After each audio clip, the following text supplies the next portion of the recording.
Listen, I just wanted to record a video off of the top of my mind on the one mindset shift that actually helped me save money consistently on my journey to 100K, 200K, and beyond. And it's not what you think, because what happens when you feel down on your luck, or you're not having a good day, or you feel like your goals, though objectively meaningful, you feel like they're meaningless to you in that particular moment, and you just want to consume and waste and do all the things that satisfy the person that you are today. What do we do at those times? When I had these experiences in the past, I could not help but either one, shy away from my desires and wants and force myself down this path of discipline that I ultimately ended up really, really unhappy in, or I would go satisfy those desires, not save, go out to eat, go out for drinks, and not meet my savings goals, not meet my investing goals, exercise goals, any goals. I would deprive myself of those long-term goals. And in the moment, I would be happy, but then over time, I would feel guilty, and I would feel like I'm unworthy of getting to financial freedom, of reaching the goals that I set for myself, of becoming a better person. And I would be in this downward spiral of more video games, more drinking, more going out to eat, more leisure. And the one mindset shift that I've found to be very helpful is to not blame yourself for it, and to forgive yourself, and to not blame the past version of you for who you are today, but instead look forward to who you can be from this moment forward to create the person you actually want to be tomorrow, and to focus on the incremental progress that matters, and not beat yourself up over a past you can't change. And so last week I was having a pretty down week. I was sick, my baby was sick, it's too much work at the workplace. Markets are down, which I know objectively I shouldn't feel anything about because I'm invested for the long term. But if you have money in the markets and markets are down, you're bound to feel something, right?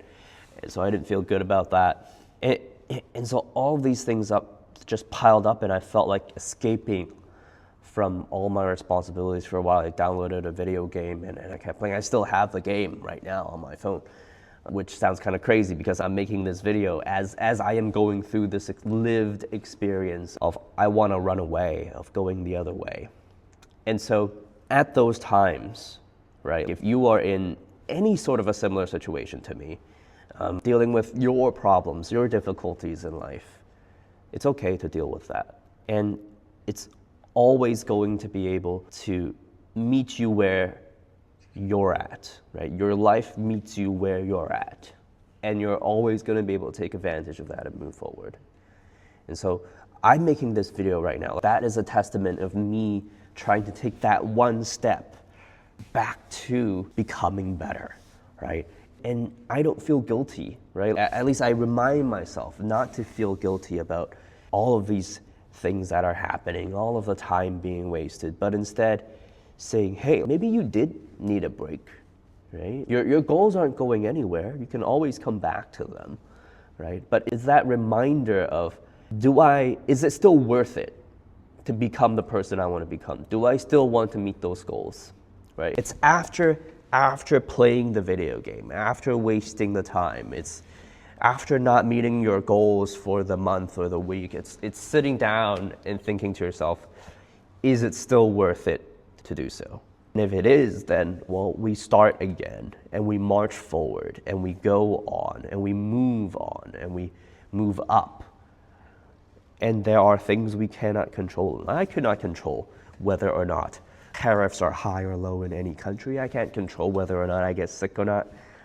But what I can control is what I do after the fact, right? And though there will be times when I fail, well, when those times come and when those times pass, I'm at it again, and I feel good about it. That's the important part, is you want to feel good when you're taking a break because you need it, and you want to feel good when you're trying to go attack your goals once again.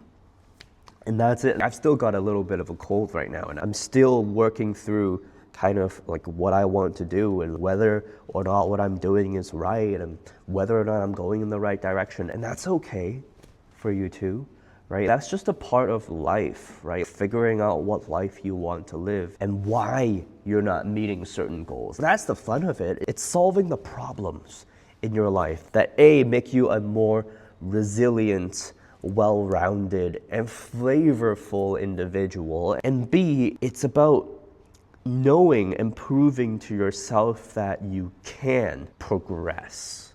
Not you can reach certain milestones and goals, because who knows when we'll ever get there, right? But the fact that you've tried is what makes this life worth living, right? You watch all the movies and sure, you celebrate when the protagonist beats the main character, but it's only interesting, it's only worth watching because of all the obstacles and difficulties that the main character faces that we think are cool, but we wouldn't want to face if we were them, right? I wouldn't want to be John Wick, right? As cool as he is, right? But it's those moments of difficulty that define us for who we are. And I feel like a lot of the time what movies do show too much of is just the main character braving difficulty after difficulty. But in reality, there are so many moments of weakness where we want to shrivel up and curl up and hide ourselves from the world. But really, it's because we're just trying to get our bearings and understand our place within the world in that specific moment in time and respond to our physiological and psychological needs of the moment. It's a balance between who we want to be in the short term and who we want to be in the long term. And there is no perfect answer that says, you know what, we should be maximizing long-term benefits. There is no definitive answer that says we should never sell our stocks. Because if we never sell our stocks, when are we going to enjoy the fruits of our patience? In the same way, there's no cardinal truth that says investing in the stock market is sin because we're trying to be greedy and make money. And so instead, we should spend the money today and provide for our families. It's not about how relentless you can be every single second of your life. Sure, that will get your results, that will get your goals, but what are you sacrificing in the process? Are you sacrificing your relationships? Are you sacrificing your physical health, your mental health? Are you sacrificing your own happiness to reach goals arbitrarily set by society, your parents, or even worse, some YouTuber on the internet? Right? And so you have to sit down and think for yourself, A, what you need for you today and why, right? Actually have reasons. And B, who you want to be tomorrow, the day after tomorrow, the week, the year after tomorrow, and whether or not that is a worthwhile goal, and what is the time horizon that you're willing to accept when reaching that goal. And so think about that. Don't beat yourself up over your failures, your mistakes, and stay there. Think about who you can be, that you would be, that you want to be, and then take one step at a time towards that person.